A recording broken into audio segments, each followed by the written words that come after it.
Nós já temos uma pessoa entrando aí na nossa live de hoje do Espaço Marx. Em instantes, nós iniciaremos a discussão de hoje.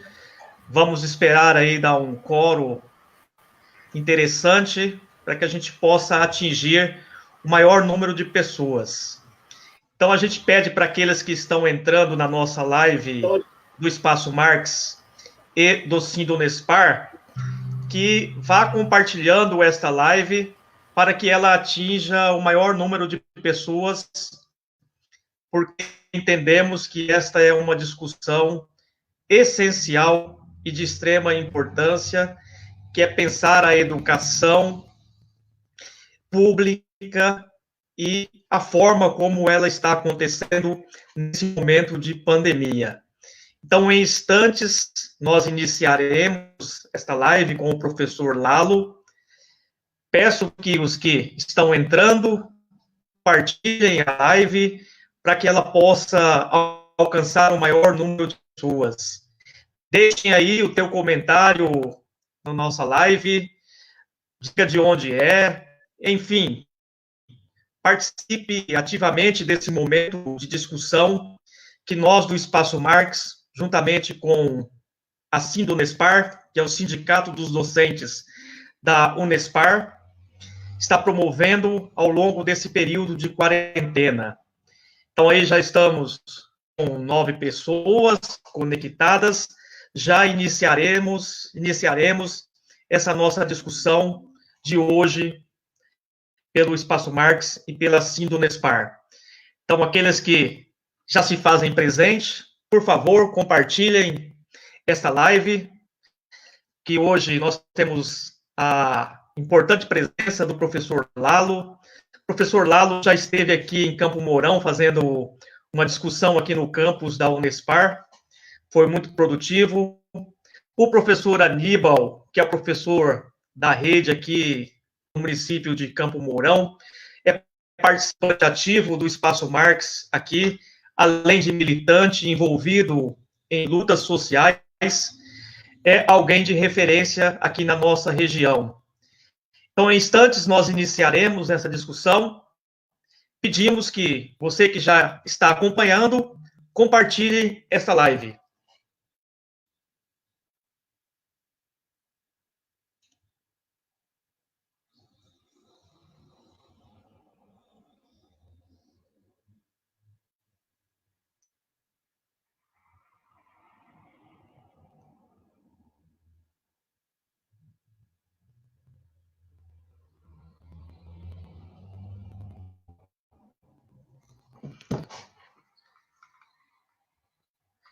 Bom, já temos algumas pessoas, então a gente vai dando início às apresentações e já na sequência o professor Lalo conduzirá a discussão de hoje. Então a discussão de hoje se intitula Universidades Públicas e EAD em tempos de pandemia. Solução ou improviso? Eu sou o professor Osmar, da Universidade Estadual do Paraná, campus de Campo Mourão. Sou coordenador do Espaço Marx aqui de Campo Mourão e também estou, no momento, como vice-presidente da Sindonespar, que é o Sindicato dos Docentes da Unespar. Estamos, então, desenvolvendo essas lives com o intuito de contribuir nesse período de pandemia, com a formação da consciência dos trabalhadores e tentando dar uma contribuição nesse processo de resistência aos duros ataques que o capital vem empreendendo em termos mundial e também no Brasil. Então, eu quero iniciar a nossa discussão com uma afirmação do velho, mas atual Marx, de um texto conhecido de muitos, mas também ainda desconhecido, que se chama Salário, Preço e Lucro. Diz o Marx: o capital, se não tiver um freio, tudo fará implacavelmente para conduzir toda a classe operária trabalhadora ao nível de extrema degradação. Ou seja, o capital, se não for combatido, nos exportará tudo da educação pública e converterá tudo em mercadoria para suprimir as suas necessidades de autovalorização.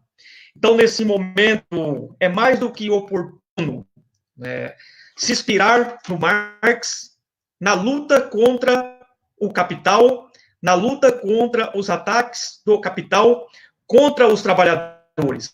São os trabalhadores que podem oferecer uma resistência, de fato, ao momento histórico que nós estamos vivendo, de duros os ataques aos nossos direitos. E a educação, ela não está à margem desse processo.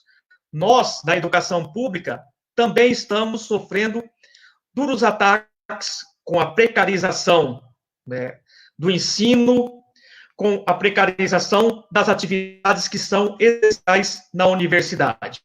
Dito isto, eu passo a palavra para o professor Aníbal, que fará a apresentação do professor Lalo, e na sequência o professor Lalo fará a sua exposição em torno de 40 minutos, e na sequência nós faremos o debate que é tão necessário em relação a essa temática. Professor Aníbal. Bom, boa noite a todos vocês aí que estão entrando nesta live, né, desse importante momento de quarentena em razão do Covid-19. Então, sejam todos bem-vindos. Então, só reforçando assim, para quem puder compartilhar a live, compartilhe conosco, né, esse momento importante de discussão e de debate sobre educação, né. Então, apresento a vocês o professor Lalo. Ele é graduado em Economia pela Universidade Estadual Paulista, mestre e doutor em Educação pela Universidade Estadual de Campinas, professor do Departamento de Filosofia e História da Educação da Faculdade de Educação da Unicamp, atuando nas áreas História da Educação e Política Educacional, atividade de pesquisa com ênfase na educação superior, pesquisador do Grupo de Estudos e Pesquisas da Educação Crítica Social, constituído em 2018, e coordenador da linha de trabalho e educação do programa de pós-graduação em educação da Faculdade de Educação da Unicamp. E autor também da Educação da Miséria, Particularidade Capitalista e Educação Superior no Brasil, 2014, e as reformas do ensino superior no Brasil, o público e o privado em questão, 2006. Então, vamos chamar o professor Lalo para fazer a sua participação. Então, o nome, né, já vou dizer também o nome completo aqui para que, de repente, alguns colegas nossos que estejam participando queiram pesquisar, de repente, ter acesso a algum outro material disponibilizado na web. Então, aqui nós temos o professor Lalo Watanabe Minto. Essa conversa conosco agora à noite. Professor, seja bem-vindo aí. O áudio do professor está desativado. Ativa o seu áudio, Lalo.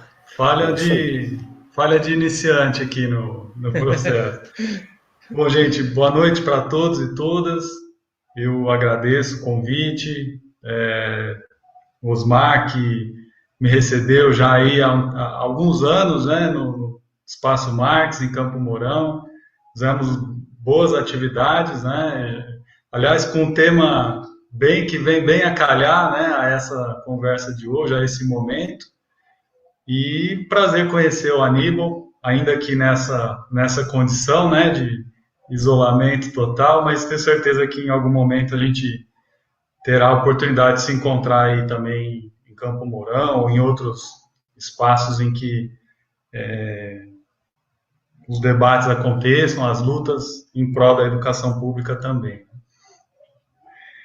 Bom, eu me organizei aqui, existe uma infinidade de assuntos, né, que estão candentes aí nesse processo de isolamento social e das várias alternativas que vêm aparecendo em relação ao que fazer, né, na educação. E então eu me organizei aqui em dois momentos principais para essa exposição inicial, sem esquecer que trata-se de um processo em aberto, né, em curso, e que a gente às vezes faz generalizações, faz hipóteses e tenta encontrar algumas alternativas aí de análise, sabendo que elas devem ser sempre reavaliadas e enfim, sujeitas à crítica, como é da referência teórica a qual nós nos vinculamos, né? Então, num primeiro momento aqui, eu queria expor um pouco algumas posições, né, sobre essas estratégias que têm sido adotadas, em especial aquelas que dizem respeito à substituição do ensino presencial pelas tecnologias, pelo ensino à distância. Vou generalizar, né, nesse caso. Vou falar quase sempre aqui ensino à distância e, eventualmente, depois a gente pode debater melhor isso no final. E uma segunda parte em que eu gostaria de explorar um pouco o que significa, ou o que pode significar esse debate hoje, essas estratégias sendo adotadas no contexto da educação superior no Brasil e de muitas das formas ideológicas que vêm sendo apresentadas aí como uma justificativas para essa adoção, né? Então, organizei assim em geral dessa maneira, em dois momentos, sendo que o primeiro é mais curtinho e o segundo um pouco maior, né? A primeira coisa que eu acho que é importante a gente pensar é que as várias estratégias sendo adotadas aí nas universidades públicas, né? Vou falar também das privadas, mas em especial das públicas, e até divulgadas aí na grande imprensa, apontaram nas últimas semanas cerca de 60% de instituições que não aderiram à substituição das atividades presenciais nesse primeiro momento e que preferiram adotar a posição que, ao meu ver, é bastante sensata, adequada, de suspensão temporária das atividades do semestre, né?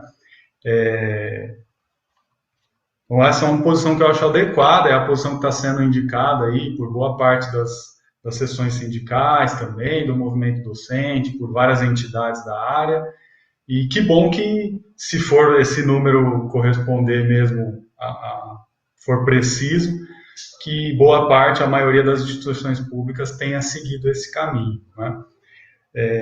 E a minha posição também em relação a isso e continua sendo, de que, em havendo um prolongamento dessa crise e do isolamento social, cancelamento do semestre, né? Eu acho que é a única alternativa que existe no momento em que as atividades presenciais estão inviabilizadas, mas não só pelo fato delas estarem inviabilizadas, mas também pelo fato de que é preciso...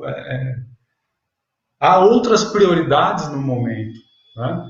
Então, no afã aí de manter as atividades funcionando a todo custo, me parece que há também aí consequências importantes que a gente não pode deixar de mencionar, e espero que em algumas delas eu possa tratar aqui mais adiante, né?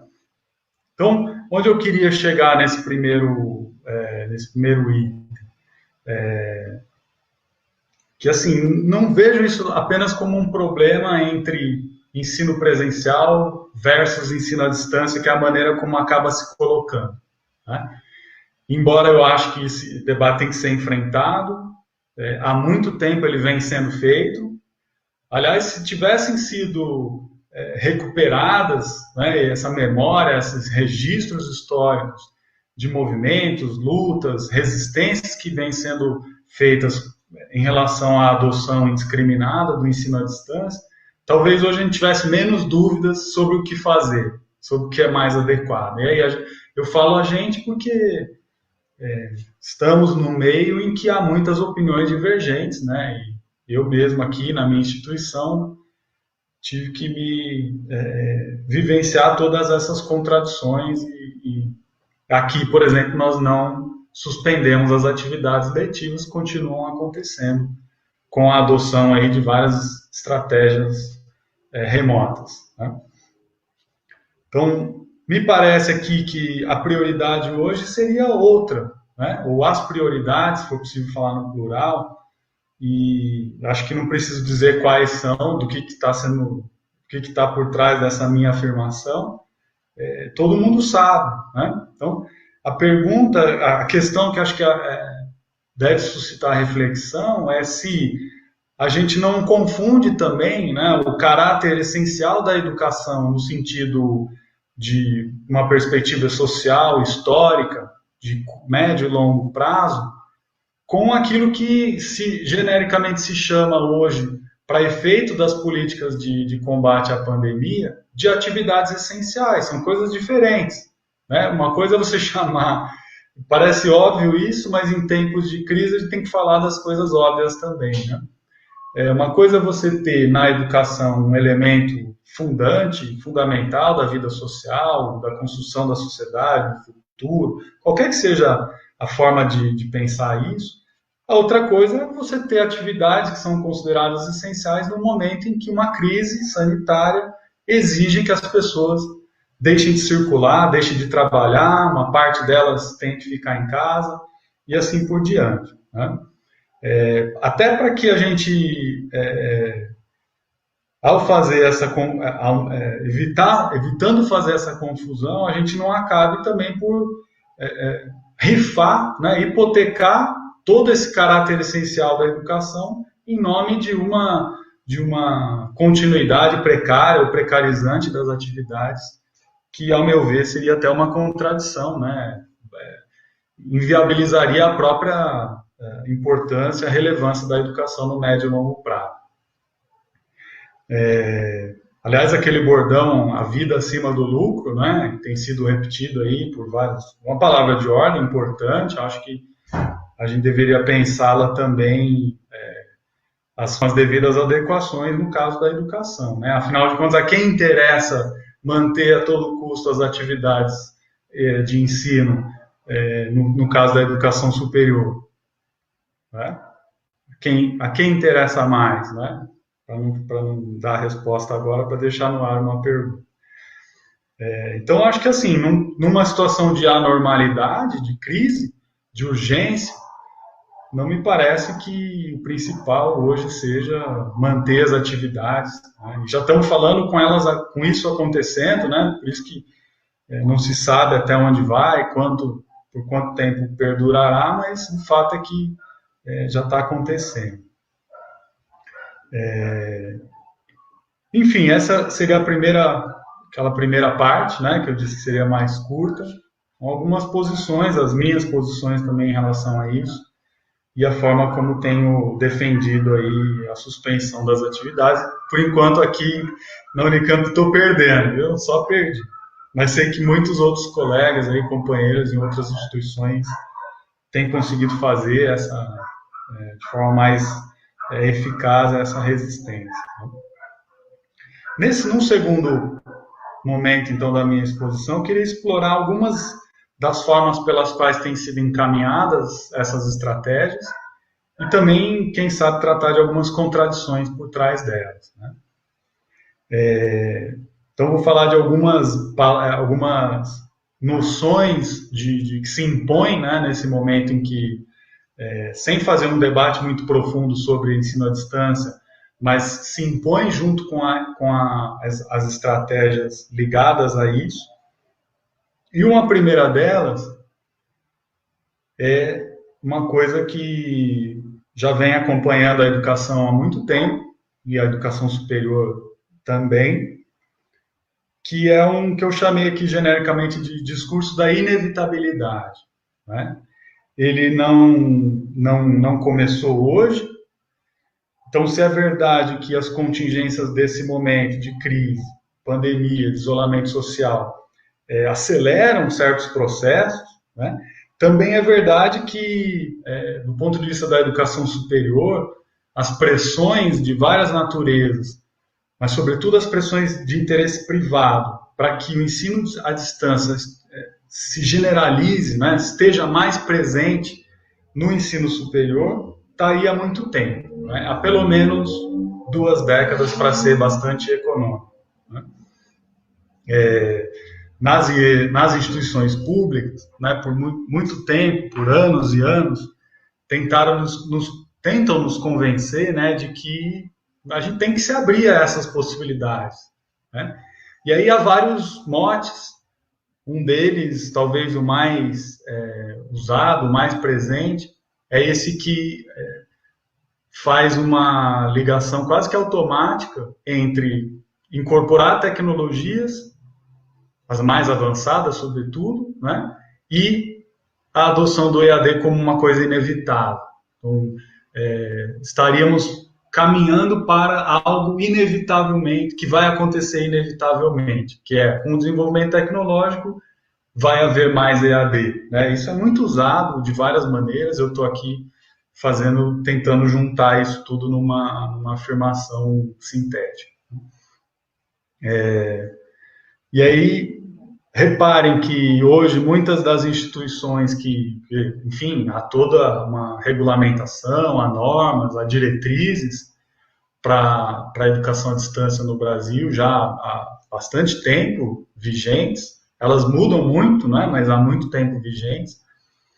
E hoje muitas das instituições que aderem a essa substituição sugerida pelo próprio MEC, já no início do processo de isolamento, até antes mesmo daquele decreto do Congresso Nacional que leva, né, a situação de calamidade pública, para evitar problemas jurídicos, contestações, e até mesmo para não entrar no debate pedagógico de concepções de formação, que seria importante nesse momento, para não fazer isso, para não ter que enfrentar nenhum tipo de problema, elas não assumem que o que elas estão fazendo é ensino à distância. Então, sem entrar no debate sobre o que é, ou qual é o ensino à distância ideal, se é que isso existe, mas dizendo daquilo que está sendo feito, então tem sido uma estratégia também bastante comum, né?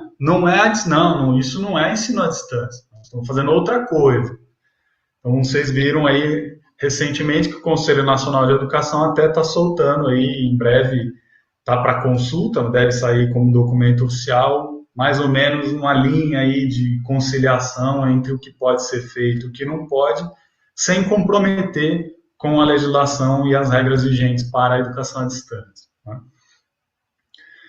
Nas instituições privadas, me parece que a linha de força aí mais comum e explícita é aquela que se refere ao ensino à distância como uma forma de reduzir custos, né? E o setor privado usa muito isso, né?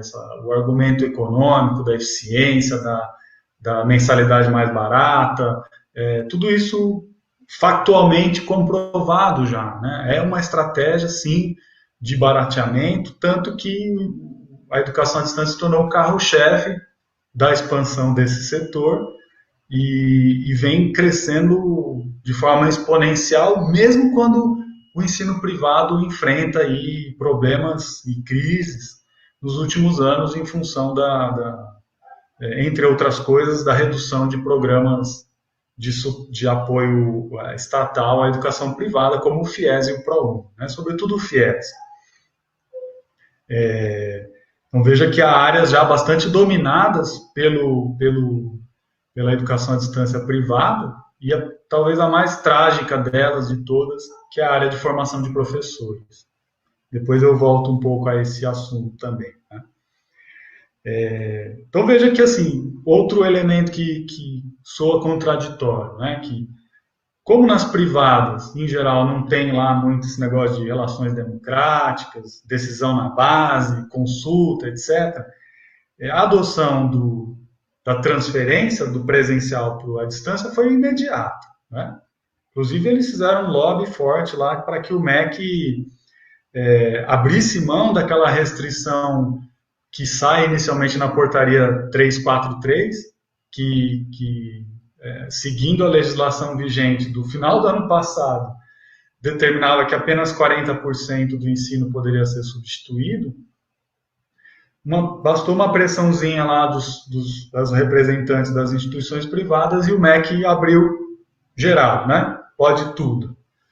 Mesmo naqueles cursos em que não houvesse nenhum tipo de previsão nos projetos político-pedagógicos. Então, por que dessa pressão, né? Porque interessa, né? Há vários interesses aí do setor privado, tanto de toda essa indústria que se formou em torno da educação superior privada, em especial a educação à distância, para que, quem sabe, né, essa seja uma das explicações mais visíveis nesse momento, para que houvesse aí uma flexibilização ainda maior, né?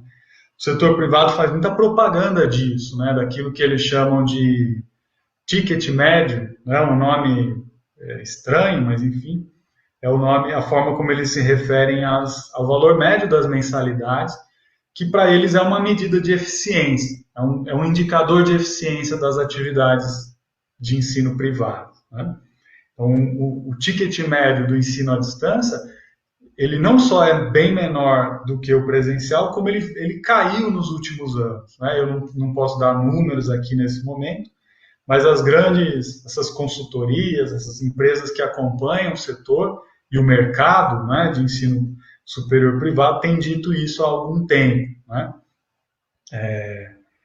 Veja que isso leva a um fenômeno interessante também, que aconteceu no Brasil aqui agora, movimentado pela UNE, está acontecendo nos Estados Unidos também. Eu li um artigo essa semana no New York Times, que é a pressão dos estudantes dessas instituições para que haja já que foi transformado em ensino à distância, nós queremos redução da mensalidade, não é mais barato, não era mais eficiente, e aí as instituições estão fazendo o diabo, né, para evitar essa discussão.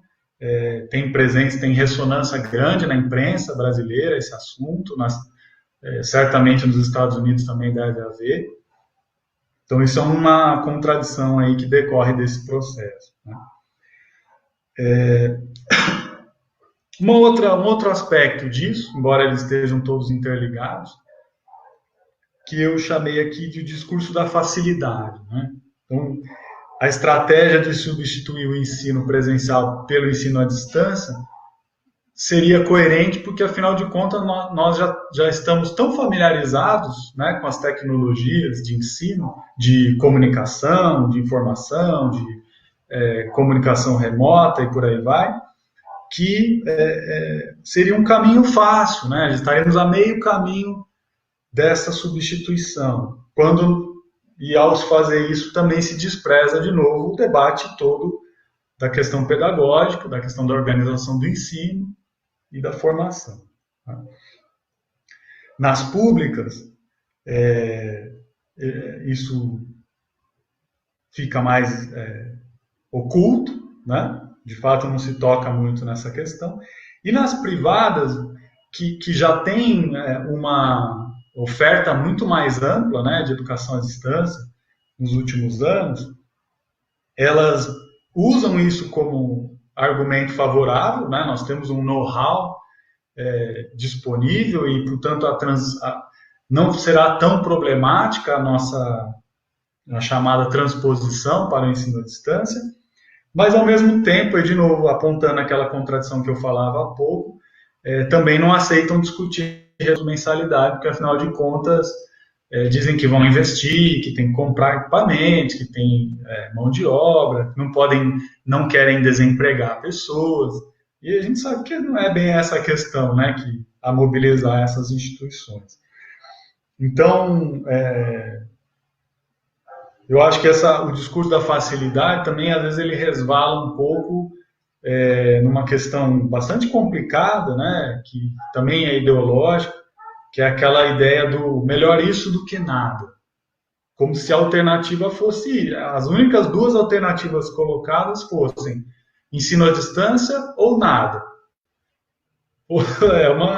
É uma baita manipulação ideológica isso, né? Uma espécie de ame-o ou deixe-o, né? Para usar aí um bordão que fica muito característico da nossa ditadura. Né? Depois eu também quero voltar um pouco nesse aspecto.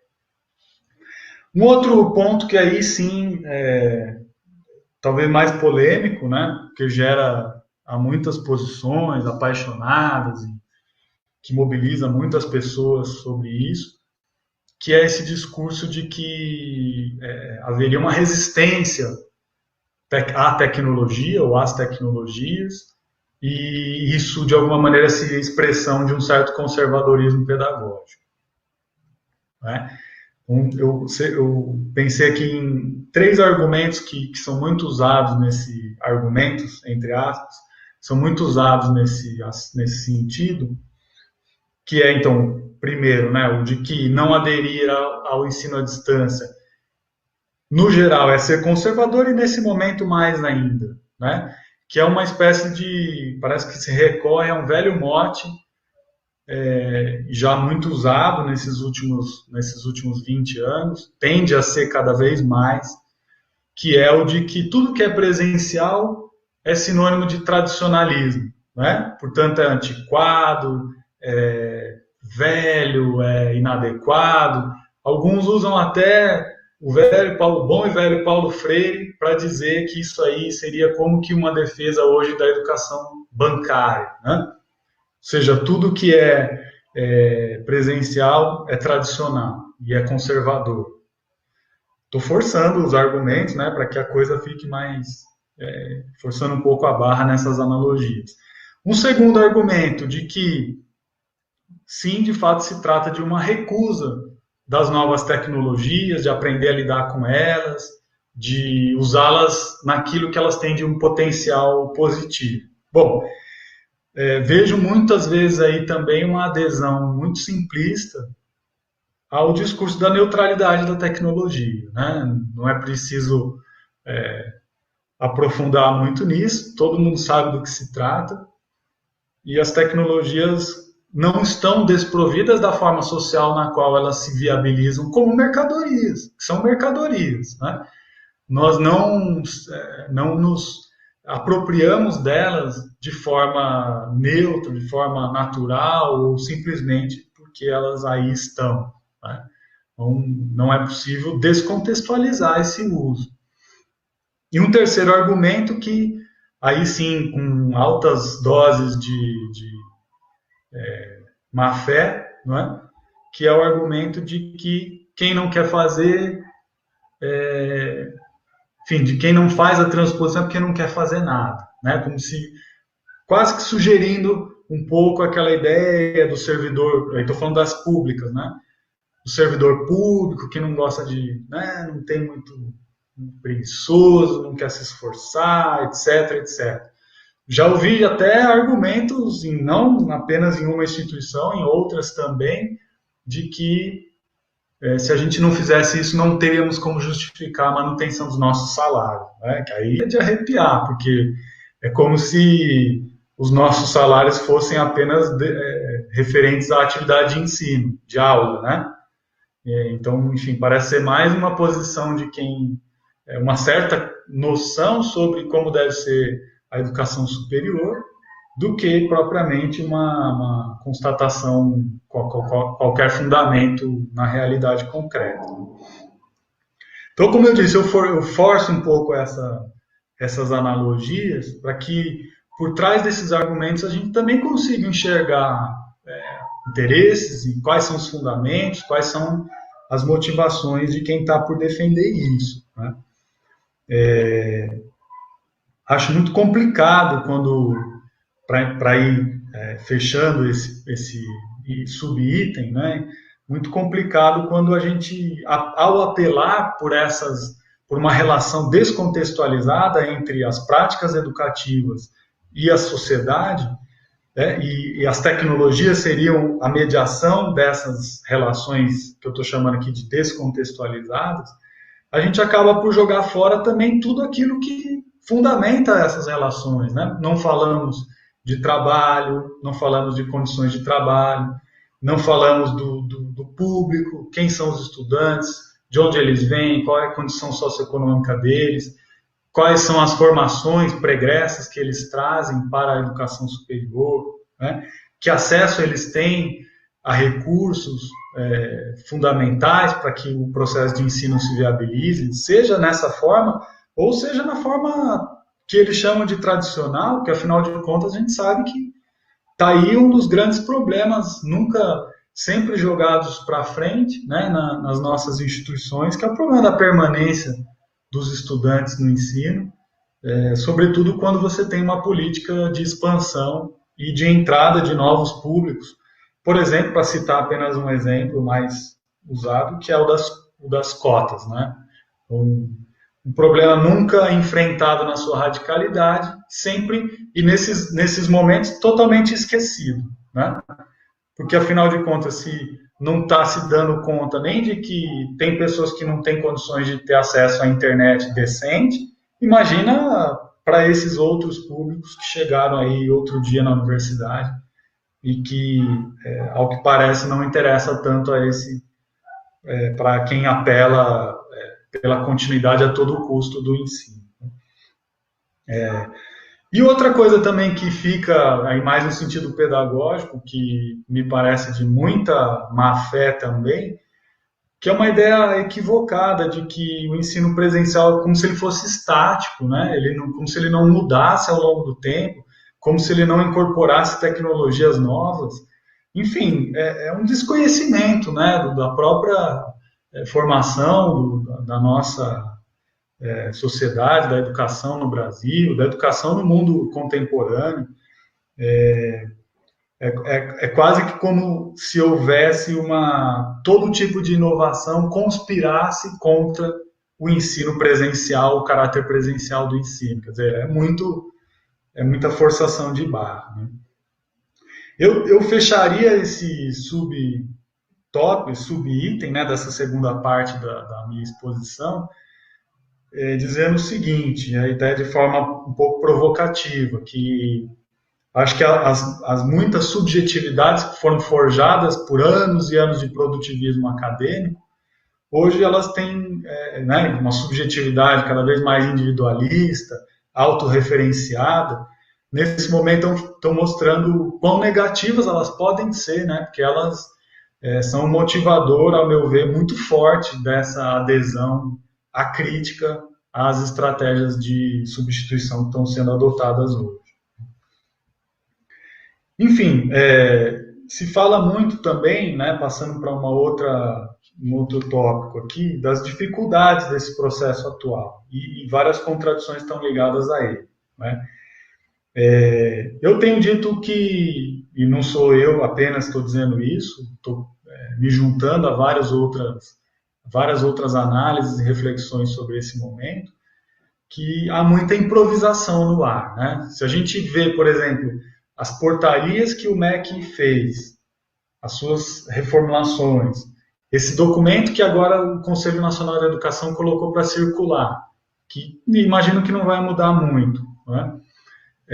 E as medidas que as instituições estão tomando, parece que a sugestão é essa mesmo, né? De improviso, dá um jeito aí, né? Se vocês olharem, por exemplo, no documento do CNS, vocês vão ver que a palavra calendário aparece assim dezenas de vezes, é quase que uma obsessão, né? E o calendário, como se fosse a coisa mais importante nesse momento. E acho que os documentos estão expressando um pouco isso, para não ficar parecendo que a gente que vê problema demais onde não existe, né? Então, assim, e aí vou fazer uma outra analogia dessas que força um pouco a barra, né?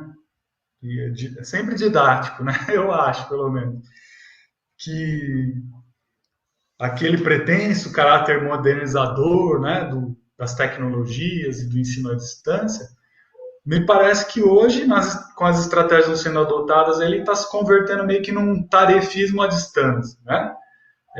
Tão improvisado que, não sei, eu estou vendo aí mais uma reprodução acrítica e piorada do que se faz já de ruim no ensino presencial do que algo novo, inovador, que venha a ser defendido aí, né? Então, veja, é inviável adequar no curto prazo todo um planejamento que se faz para um semestre, para um ano, recursos, atividades, instrumentos e por aí vai, avaliações, para outro formato, independente da gente concordar ou não com ele, né?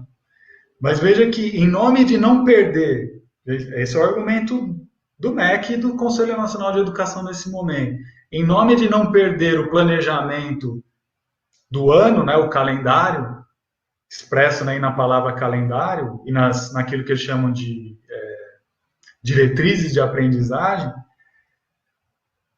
você impõe uma educação sem planejamento. Uma contradição, né? Em nome de um planejamento que não pode ser perdido, uma educação é imposta sem que ela possa ser planejada, né? Uma coisa quase que surreal. Ou seja, uma educação fadada a ser ruim mesmo, a fracasso. Outra dimensão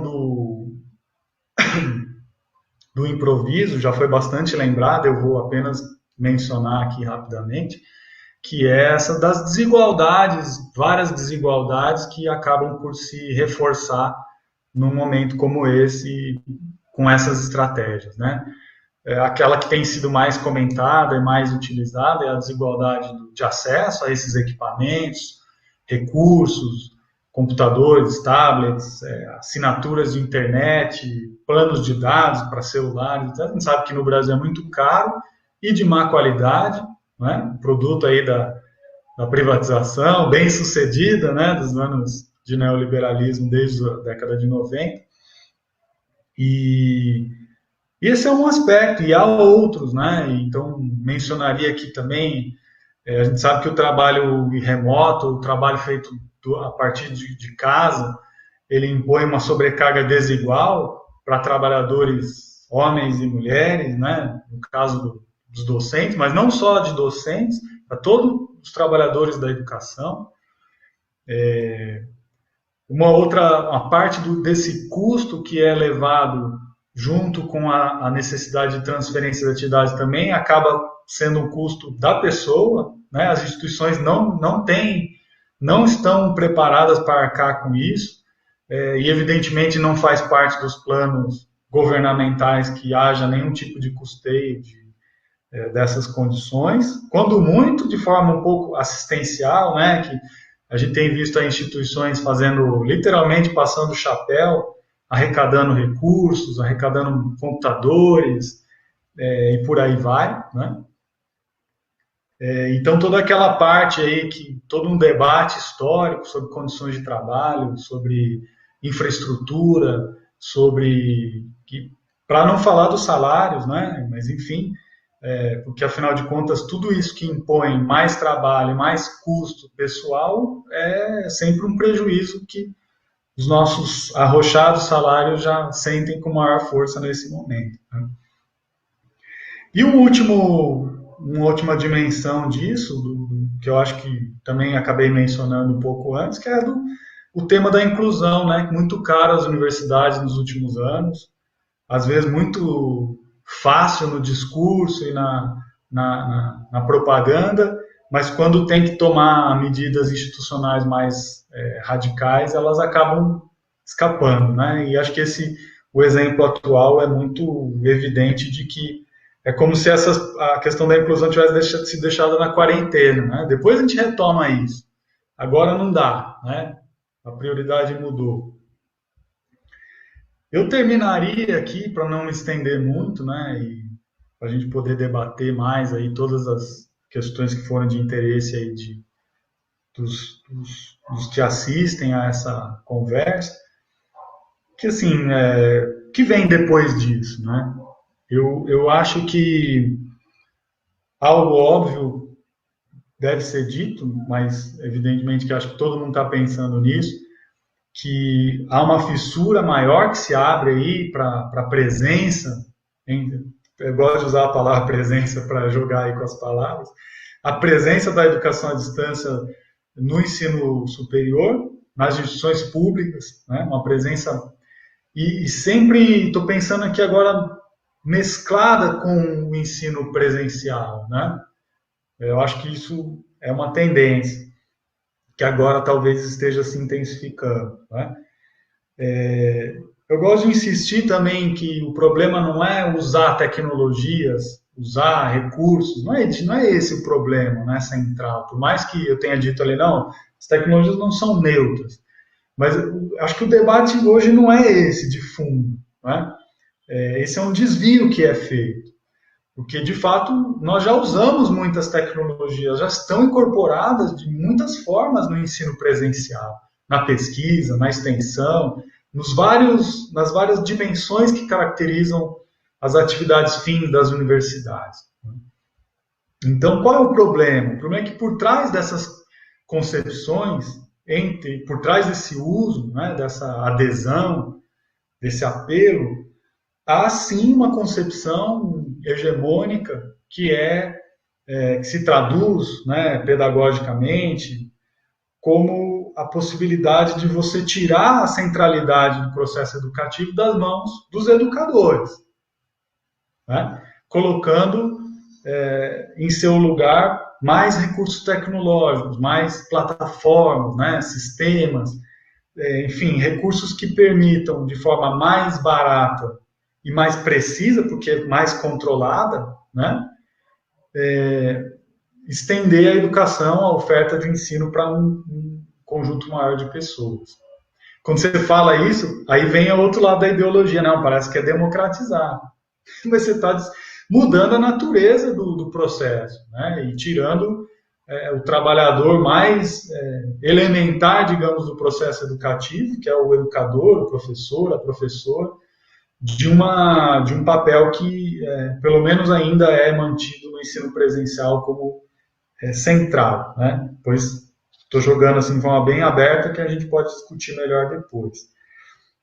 No setor privado, então, isso é o feito a rodo, mas também no setor público é uma tendência, afinal de contas, estamos vivendo um contexto de enxugamento de recursos, de precarização do trabalho, de demonização dos servidores públicos, enfim, de toda aquela política que é construída em torno da lógica de usar o fundo público para remunerar cada vez mais e decisivamente o capital financeiro, né? Ou os capitais investidos no setor financeiro. Bom, aí tem só para citar, né, toda a indústria privada em torno disso. Eu imagino que todos vocês aí que estão ouvindo receberam, parece que de uma hora para outra começou a surgir um monte de e-mail, ofertas de cursos, plataformas, né, acesse aqui. Eu vi que tem uma grande instituição privada aí fazendo uma propaganda que é assim, comece um curso online e termine presencialmente, né? Uma coisa assim meio jogando aí com as palavras. Pode ser uma grande enganação, né? Que começa à distância e termina mais distante ainda. E, enfim, vai introduzindo o uso dessas mercadorias privadas, né, de apoio aí, de viabilização do ensino à distância como algo que a gente incorpora e depois é difícil de tirar, né? Veja que na questão da formação de professores também, que é um contexto em que as políticas já vinham favorecendo há muito tempo essa substituição por tecnologias, né? O risco acho que ainda é maior, porque agora não só se trata da substituição no trabalho, mas também nos cursos de formação, né? Então, a possibilidade de haver uma pressão para que a formação nos cursos de licenciatura sejam ainda mais pautadas por essa substituição. Veja, para não ficar sem um exemplo concreto. No documento do CNE, ainda aberto, mas que está circulando, é público, eles estão sugerindo, por exemplo, fazer estágio online. Só para dar um exemplo, né, do que isso pode significar, você ter uma substituição pelo ensino à distância como pauta dos cursos de formação, ou seja, é possível fazer estágio online na visão que o Conselho está defendendo hoje. E que não tenho a menor dúvida de que que a grande chance de ser isso aprovado para esse momento agora e quem sabe para depois, né? Enfim, é uma pressão que vai de muitas maneiras fazendo com que essa profissão, a profissão docente, também vá se adequando cada vez mais aos desígnios do que é o trabalho hoje, né? O mundo do trabalho precarizado, sem direito, sem perspectiva de médio e longo prazo, que, portanto, tem uma formação pressionada a se adequar ainda mais a isso. E eu estou falando agora especialmente das públicas, e a gente sabe que nas privadas há um avanço muito maior dessa pauta, e de muitas maneiras já dessa forma que estão sendo formados os novos licenciados e licenciadas, né? Termino agora com uma questão, né, uma pergunta, se é possível tirar alguma coisa positiva disso. Eu acho que talvez que essa crise, essa pandemia está cobrando da universidade, em especial da pública, mas que eu gostaria que não fosse só das públicas, né? Que é o papel que elas têm, né? Qual é a sua forma de inserção social? Afinal, para que nós estamos produzindo conhecimentos, ciência e tecnologia? Quanto que nós já abrimos mão, né, e como instituições, como políticas, da autonomia de produzir conhecimentos, tecnologia, ciência básica, etc., que realmente atendem aos interesses das maiorias, dos trabalhadores, das trabalhadoras, em prol das ondas que vêm e voltam, né? Vêm e vão, inovação, internacionalização. Você vê aí hoje um país que não produz os insumos mínimos, básicos, para poder atender a sua população numa crise sanitária. Então, quer dizer, que é isso? Que autonomia é essa? Né? Que depende de importações, de negociatas e de mais aprofundamento dessas relações de dependência. Talvez aí quem sabe isso possa funcionar, só dei um exemplo aqui geral, né, mas possa funcionar para que as universidades venham a repensar o seu papel enquanto instituições de um país periférico, né, capitalista, há muito tempo já formado nessa perspectiva de subordinação e de heteronomia internacional, mas que nas suas contradições, ainda conseguiu formar gerações que produziram conhecimentos autônomos, que resistem ainda de alguma maneira, cada vez mais isoladas, mas estamos aí, né? Não existe tudo se acabou de uma hora para outra, né? Ou seja, o nada não é o nada, né? Ou é a EAD ou o nada. Ou você faz o que o Ministério, as instituições privadas querem, ou não existe nada. Acho que isso é uma manipulação ideológica que, enfim, terminaria com isso. Quem sabe aí, podendo ouvir bastante vocês e questões que venham a ser feitas aí. Obrigado pela atenção de todos. Joia. Considerações importantíssimas que você trouxe para nós pensarmos a realidade do ensino nas universidades públicas, mas também, como você ressaltou muito bem, a questão também das universidades não públicas. Tem algumas perguntas aqui que foram enviadas. Aníbal, não sei se conseguiu anotar aí, se não conseguiu, ou se conseguiu, a gente intercala uma pergunta com a outra, mas para contextualizar o nosso convidado, Lalo, nós aqui da Universidade Estadual do Paraná, que se chama Unespar, estamos vivendo essa situação de forma bastante drástica, e ainda para piorar, vamos dizer assim, as condições de trabalho dos professores estão sendo cada vez mais precárias. Então, só para o Lalo ter uma noção, os campos da Unespar, em média, mais de 50% são professores temporários, ou seja, com contratos precários, né? E aí, depois do debate, eu gostaria de colocar um questionamento justamente para que você relacione, né? Você já disse isso na tua fala, mas relaciona essa questão... Mário, eu estou perdendo um pouco da sua fala que está cortando um pouco. Ah, beleza. Eu vou tentar desligar o microfone de vocês para ver se melhora.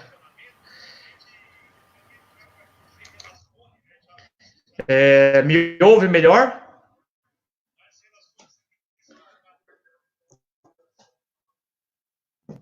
Sim? Então, para que você pudesse relacionar essa questão do ensino EAD com a precarização do trabalho, né? Que a gente não deixe de se preocupar, né, com essa defesa intransigente de melhores condições de trabalho para que a gente possa desenvolver, né, um ensino público nas nossas universidades que contemple as atividades de ensino, pesquisa e extensão. E nosso sindicato temos feito essa defesa, mas eu gostaria que você pudesse abordar mais um pouco isso, e que a gente não naturalize, né, essa questão, como você disse muito bem, né, calendário, né, acima de tudo, sem considerar as condições sociais dos nossos alunos, né, e também as condições materiais dos professores que são precarizados nas nossas universidades, em especial na universidade, né? E para a gente não cair naquilo que você disse aí, nesse tarefismo à distância, né? Essa expressão que você utilizou me parece que cai muito bem, né? Para definir um pouco essa situação que nós estamos tendo. Eu passo então para o Aníbal para fazer 2 perguntas aí, com aquelas que foram enviadas, aí tem um bloco de 3 aí para você discorrer um pouco sobre elas. Pode ser? Perfeito. Então. Estão ouvindo aí? Beleza? Então tá bom. Eu vou começar aqui com a pergunta da Rosângela Pardo. Agradecer a participação do pessoal, né, junto conosco. Então ela pergunta o seguinte. Na verdade, bom, vou conduzir 2, né? Acho que, de repente, se for bom para você, diga aí também. Às vezes a gente formula 2 e dispersa demais e depois fica difícil. De repente, como ela é bem objetiva, então eu faço 2, uma curta e uma mais longa para o professor ponderar. Então, ela diz o seguinte: no Centro Paula Souza, estamos sendo obrigados a aderir à educação à distância. Você poderia abranger o debate para o ensino técnico público? Você acredita que isto está alinhado com a política de privatização desse nível educacional? Aí, a outra é do Tarcísio Luiz. Ele diz o seguinte, é lá sobre a pauta do Futurice. Havia na pauta governamental o Futurice, que encontrou resistência nos IES, né, nas instituições de ensino superior, e com a chegada da pandemia veio a ideia do teletrabalho. Ele gostaria de saber como é que fica esta pauta nesse contexto, na visão do professor Lalo.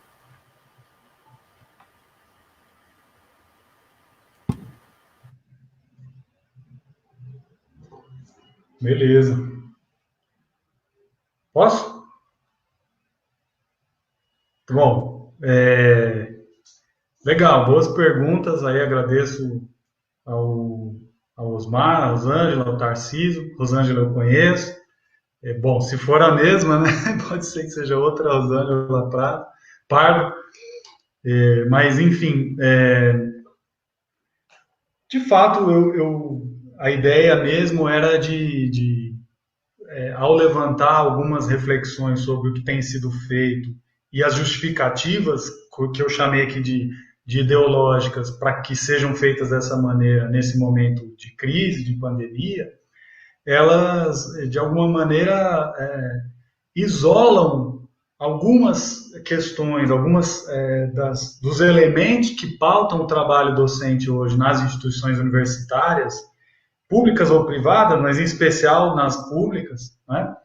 Que é a pauta da indissociabilidade ensino, pesquisa e extensão. Então, Só de fazer isso já seria um problema, né? Porque nós não somos apenas, nossas atividades não se reduzem apenas ao ensino, embora o ensino tenha um papel crucial na nossa trajetória, na nossa vida profissional, mas o fato é que há um conjunto de atividades dentro da qual o ensino, a qual o ensino se vincula, né? E a ideia de que ele não seja apenas uma somatória de atividades, mas que sejam articuladas, e que nesse momento são completamente desconsideradas, né?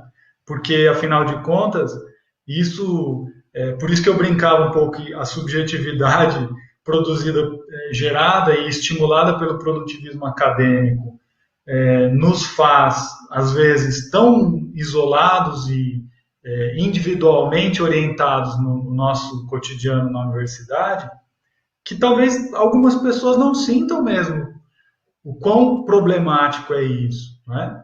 É comum, por exemplo, esse debate hoje não se faz tanto mais, mas já se fez muito em outros momentos. Eu achava até que esse ministério aí colocaria mais em pauta isso.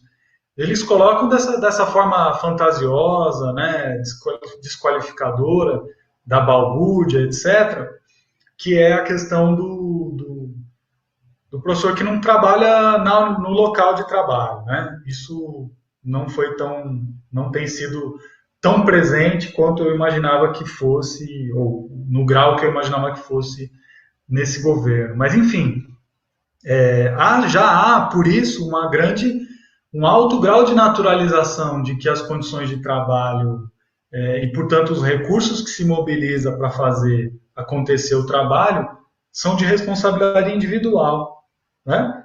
Se você quer fazer uma pesquisa, empreenda as condições da sua pesquisa, corra atrás dos editais, corra atrás de fazer um projeto que interesse aos seus financiadores. Então, enfim, muito do que a gente é obrigado a fazer hoje, já no âmbito do trabalho docente, da pesquisa nas universidades, já é pautado por essa lógica que hoje se exacerba com a adoção forçada, em muitos casos, do ensino à distância, né? Então, de fato, tenho pleno acordo aí com as colocações que o Osmar fez. A gente tem que fazer, de novo, falar do óbvio no momento em que até o óbvio parece ser radical demais, né? Com esse governo, então, com esse MEC, que é, assim, uma defesa intransigente do caráter público, da educação, das suas dimensões fundamentais, das condições de trabalho, materiais e não materiais, objetivas e subjetivas, para que elas aconteçam e a gente esteja mais preparado também para não aderir a tudo, né? Tem muito adesismo na universidade hoje. Mesmo o pensamento crítico não tem dado conta, eu acho, de fazer um enfrentamento que ultrapasse o âmbito da crítica acadêmica e das ideias, mas o embate político, né, nas instâncias decisórias, fazer movimento, fazer resistência concreta, né, e não apenas resistência simbólica, né? Eu não estou dizendo que só se faz isso, mas em grande medida se acredita que isso é suficiente. E eu acho, de novo, que isso também é produto um pouco dessa subjetividades que foram sendo moldadas por muitos anos de produtivismo. Aliás, estou curiosíssimo para saber o que vai acontecer, e trágico, né? Uma curiosidade trágica, com com a entrada dessa figura aí na diretoria de avaliação da CAPES, que pode vir a bagunçar ainda mais aí o coreto do produtivismo acadêmico, né? Não vai ser para melhor, não tem como, né? Nesse governo. A Rosângela levanta uma questão sobre a qual eu não tratei, né? E também não teria muitos elementos para tirar muitas conclusões sobre isso. Eu, assim, no geral, tendo a pensar que sim, que a adesão forçada, né, no caso aí do Centro Paula Souza, a essas estratégias de substituição do ensino, passa, lógico, por estratégias de privatização, porque é um pouco, o caso é muito similar, muito parecido com aquilo que acontece com as universidades, que você abre um potencial de investimento privado ali, de mercadorias que serão vendidas, de métodos, de consultorias, enfim, serviços privados que a adesão em massa ao EAD cria, né? Então, só nesse sentido já estaria muito ligado, eu acho, à privatização. Mas eu não tenho acompanhado o caso específico do Centro Paula Souza para poder afirmar e trazer outros elementos que justificassem essa minha opinião. Mas acho que como parte aí do ensino, no caso do Paula Souza, superior e da educação básica, públicos, sim, claro, estão sujeitos a esse processo, né? O Tarcísio levanta uma questão sobre o futuro, como é que ele fica nesse contexto, né? É engraçado que, como pauta, como programa, praticamente ele desapareceu nesse momento, né? Nesses últimos meses. Mas as pautas do Futurice continuam, né? Elas estão aí. A pauta do investimento privado, né? De você ter canais de fomento cada vez mais privados e menos dependentes do fundo público, de você ter uma lógica de controle sobre o trabalho docente mais afeta a lógica privada empresarial do que a do serviço público. Que mais? As muitas possibilidades de simbiose entre interesses privados e interesses públicos nas universidades continua rolando. Então, assim, o Futurice, eu brincava na época que nós fizemos os debates, né, entre muitos outros que fizeram sobre o Futurice, que o Futurice no Brasil ele tinha um longo passadice, né, que era tudo aquilo que eles anunciavam como novo, de alguma maneira já existia, né? Então a brincadeira aí de que o longo passadice do Futurice era bastante notável, né? Então essas pautas continuam. Agora, como programa, como projeto, ele meio que ficou ali na quarentena, né? Para usar de novo essa analogia, mas não tenho nenhuma ilusão de que em algum momento aí oportuno eles venham a colocar de novo na mesa, né? Pode ser que mude, pode ser apresentado com outras roupagens e agora talvez com uma carga maior, né? Com um peso maior daquilo que venha a significar a presença maior do ensino à distância, né? Da adoção mais generalizada de estratégias de ensino à distância nas universidades públicas. Vocês veem que não tem nada de otimismo, né, no ar. Mas é isso, eu faria esses comentários aí inicialmente para essas questões. Certo. Muito então bem. A gente agradece a presença e das pessoas que estão nos acompanhando, muitas pessoas. O Heraldo deixou um comentário ali na nossa live. Agradeço aí a presença da minha querida e sempre orientadora, professora Suzana Jimenez, lá de Fortaleza, da Universidade Federal do Ceará, e tantos outros, né, que estão nos acompanhando. Gostaria que vocês deixassem a avaliação de vocês dessas atividades que nós estamos desenvolvendo, se elas estão contribuindo, né, com a discussão nesse momento, e estão propiciando, né, acrescentando muito mais conteúdo para a gente qualificar esse momento e fortalecer as nossas lutas, que são tão fundamentais nesse momento. Bom, nós havíamos combinado 1h de live, a gente já passou aí, já estamos com 1h10. Eu vou passar a palavra para o Aníbal, para que ele faça mais uma pergunta, e aí o Aníbal já faz as suas considerações também finais, e eu daqui já agradeço a contribuição do professor Aníbal, que está sempre junto conosco aí nas lutas, para defender o Espaço Marx, que é um espaço de resistência aqui na Unespar, campus de Campo Mourão. A gente tem feito aí um trabalho já há 12 anos de formação, de debate, de estudo das obras do Marx, e queremos dar vida longa a esse grupo até que, de fato, a gente supere essa forma de sociabilidade que nós vivemos, que é a sociabilidade do capital. Vai lá, Aníbal. Beleza, então, eu acho que eu vou para a pergunta, daí eu faço as minhas considerações, né? Enfim, assim, aqui vai ter que ser de uma, né? Tem a da Liliane Bordignon, depois teria o Guilherme. O questionamento da Liliane é o seguinte: ela constata que existe uma infinidade, né, uma grande quantidade de formação de professores já na modalidade EAD, e também que já existem várias pesquisas que apontam esse elemento como uma deficiência. E, assim, com isso, ela vai dizer o seguinte, né, você interpreta esse momento histórico como uma possibilidade de ampliar ainda mais a oferta de cursos no formato EAD na pedagogia. Você associa ou não essa característica da oferta dos cursos com aprofundamento dos problemas históricos da educação básica do Brasil, como analfabetismo funcional, deficiência na formação de matemática, evasão e outros, né, pontos que estão sempre fazendo parte dos debates.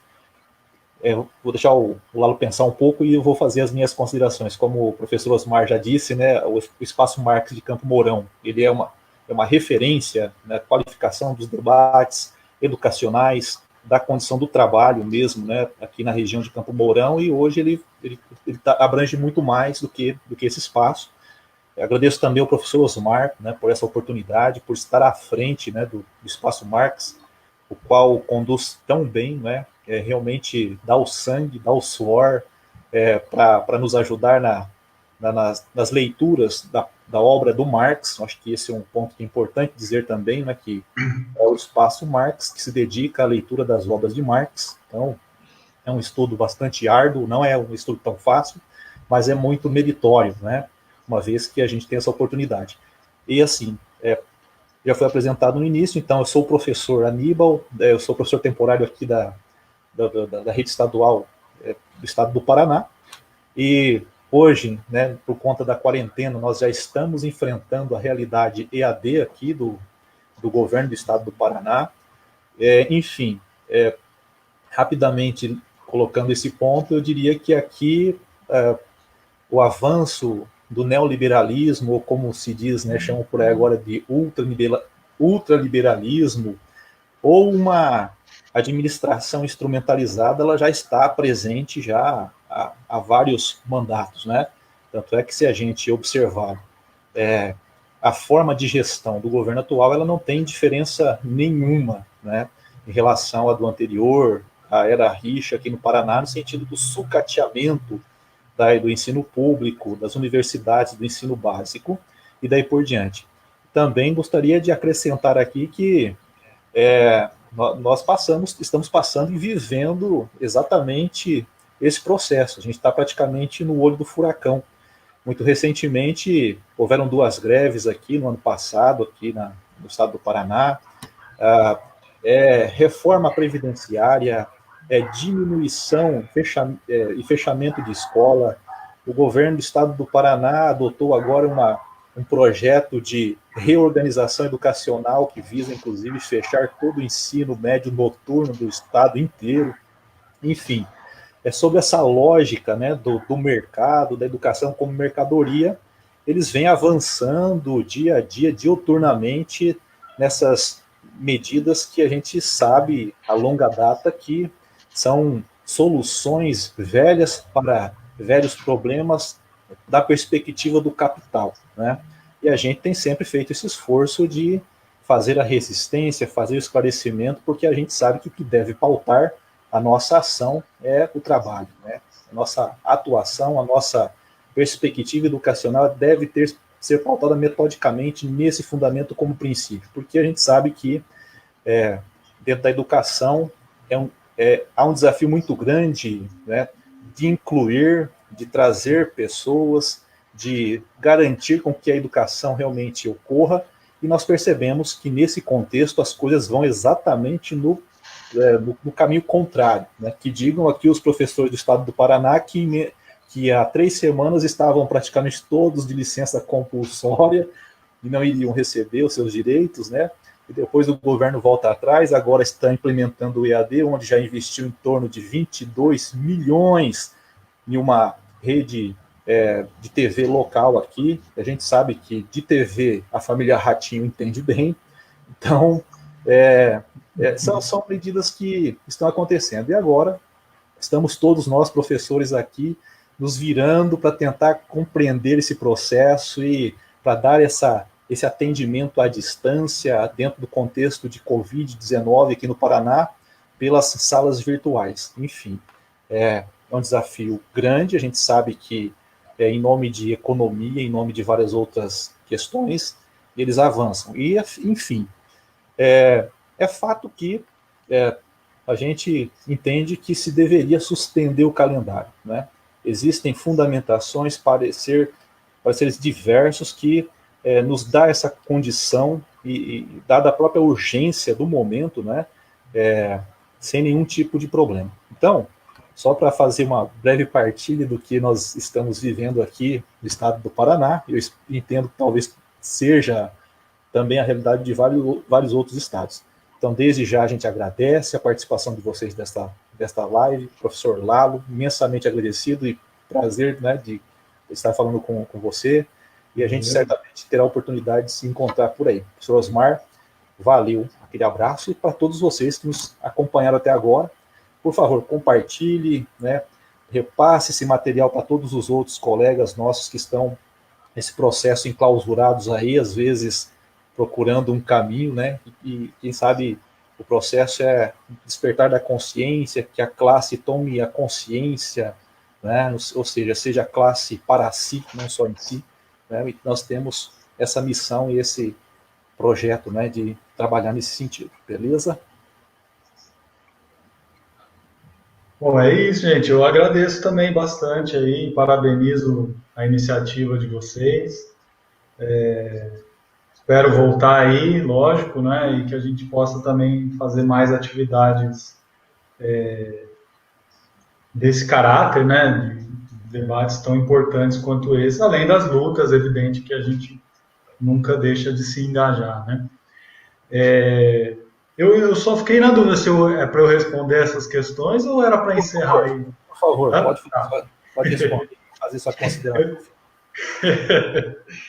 Olha, a Liliane tocou num assunto que, de fato, é fundamental, né? Eu acabei não apresentando aqui dados para não dispersar um pouco aquela linha de exposição que eu adotei, mas de fato a tendência é sim a de crescimento. Eu vejo uma possibilidade muito grande, bem provável, não é, que o EAD, a oferta de cursos EAD vai aumentar muito, e em especial nos cursos que são mais baratos, né, nessa visão que as economicistas, tecnicistas que as instituições privadas adotam, que são os cursos de ciências humanas, boa parte dos cursos de licenciatura, e o curso de pedagogia é o campeão, né?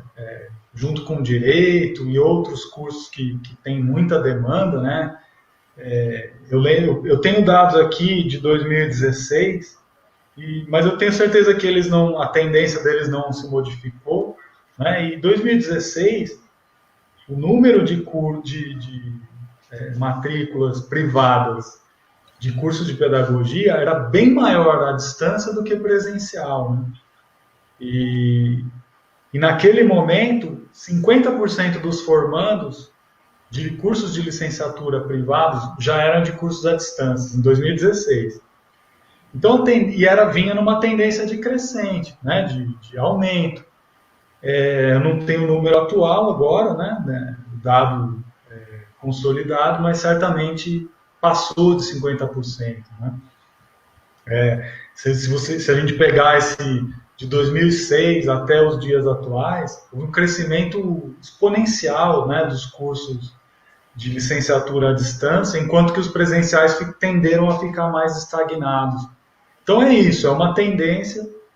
O setor, algumas áreas profissionais ainda conseguem impor certas resistências, eu tenho acompanhado aí as notícias do setor privado, de algumas empresas, desses grandes grupos, e eles têm uma demanda, por exemplo, muito forte para a área de medicina, que é uma área que eles apostam como sendo uma das principais áreas de expansão nos próximos anos, porque afinal de contas existe uma demanda quase que garantida, né, e represada historicamente, e certamente vão tentar impor o ensino à distância também, né, o debate sobre isso já está dado, e aí eu só não sei se quem vai começar com o ensino à distância nesses cursos não vai ser, como foi na maior parte deles, as universidades públicas, né, que criaram o setor, né, de muitas maneiras. A demanda inicial, se a gente olhar os dados aí dessas últimas 2 décadas, é isso, foram políticas públicas que criaram a demanda e o know-how, vamos dizer assim, né, a organização do ensino na modalidade à distância superior. Então, essa simbiose aí, Estado e privado, a todo momento, no caso do ensino à distância, é mais gritante ainda, né? Então, essas instituições brigaram muito tempo para poder incluir os cursos à distância no ProUni, no FIES, enfim, as relações que eles, as formas como eles têm de barganhar seus interesses junto ao Estado. E eu acho que é difícil de dizer que é por causa disso que os problemas da educação básica estão aí, né? Mas eu tenho certeza, tenho convicção de que eles vão aumentar, né? Por conta dessa...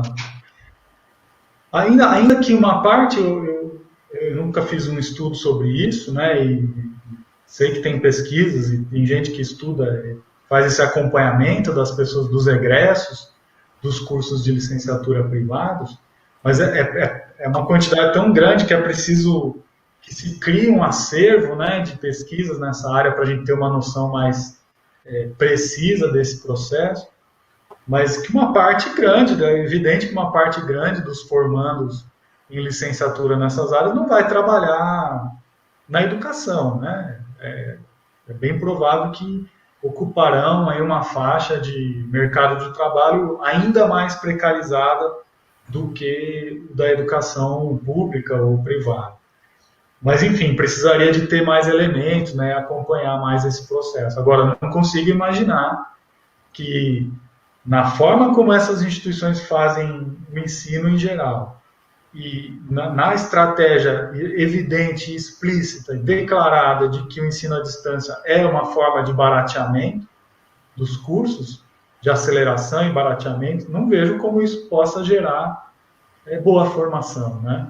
Então, não é preconceito, né? Muitas vezes a gente é acusado de, vocês têm preconceito com o ensino à distância porque não conhecem ou não dominam e por aí vai. Eu acho que não é essa, também é outra forma de desviar. Estamos falando de análise de políticas que estão acontecendo, né? Não acredito no mundo ideal, numa educação à distância ideal que existe em algum lugar, formulada por pessoas e que essa sim poderia ter um potencial. Eu prefiro falar daquilo que está sendo feito e está acontecendo concretamente, né? E isso não é nada animador.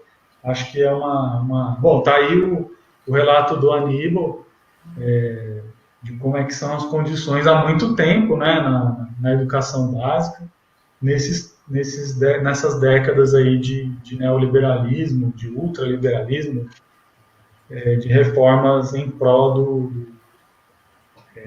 do capital, né? Então, é isso, o quadro é ruim, né? A gente está numa situação que não nos autoriza a ser otimista, mas é evidente que eu acredito sim na luta, na resistência, na possibilidade de que a gente consiga tirar, por meio da crítica, né, por meio da crítica radical, aprender alguma coisa com todo esse processo, né? A gente não sabe, quem estiver fazendo previsões muito certas sobre o que vai acontecer daqui para frente, vai estar arriscando bastante, né? Então eu digo que eu não quis arriscar muito nisso, mas é evidente que a gente tem que tentar tirar alguma coisa de positivo disso tudo. é isso, agradeço novamente pela atenção, pelo convite. Estarei sempre à disposição aí para agora e para depois, né? Com certeza. E precisaremos de muita discussão e força para lutar nesse momento tão adverso. Eu quero agradecer a presença de todos que nos acompanharam nesta live. O Guilherme Antunes, que mandou uma pergunta. Guilherme participou ativamente aqui do Espaço Marx, agora é aluno do mestrado em uma universidade pública em Guarapuava e continua na luta em defesa da educação pública e na defesa dos nossos interesses, que somos da classe trabalhadora. Deixo aqui também o convite para quem está nos acompanhando. Sexta-feira a gente vai fazer um novo debate muito importante com o professor doutor Marcelo Carcanholo, que é doutor em economia, e discutirá o tema crise atual do capital, coronavírus e a luta dos trabalhadores no Brasil. Então, essa discussão com o professor Marcelo Carcanholo será agora dia 24, sexta-feira, às 18 horas. Então, convido vocês para acompanharem e para participarem desta outra atividade que será desenvolvida pelo Espaço Marx e pelo Sindicato dos Docentes da Unespar. Né? Quero dizer aos professores e estudantes da Unespar que estão nos acompanhando, que nós do sindicato estamos acompanhando esse processo, fazendo a discussão sobre ele.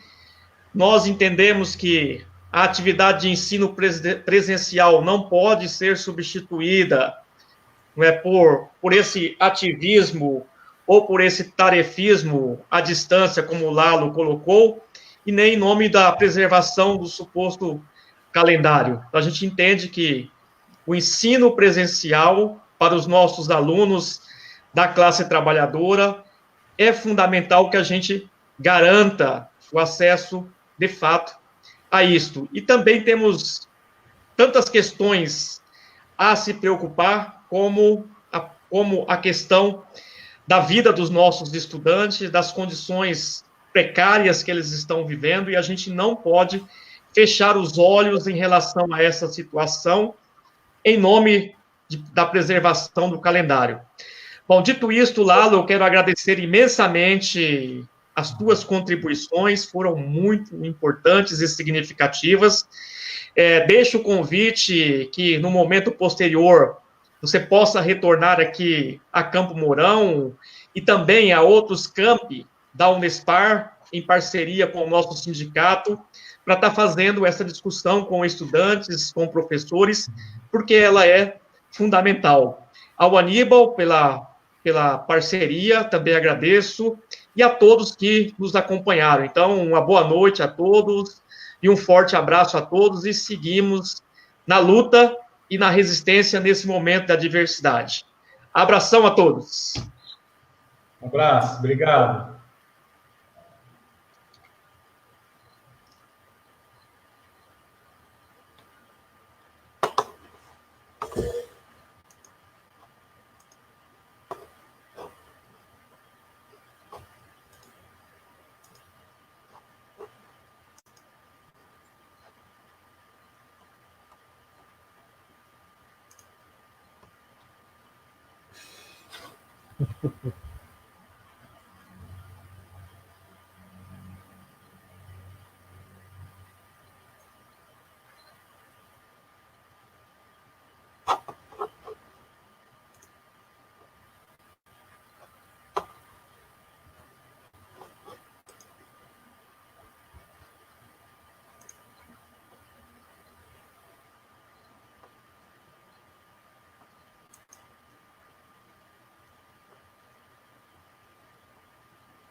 participação aí. Cheguei atrasado.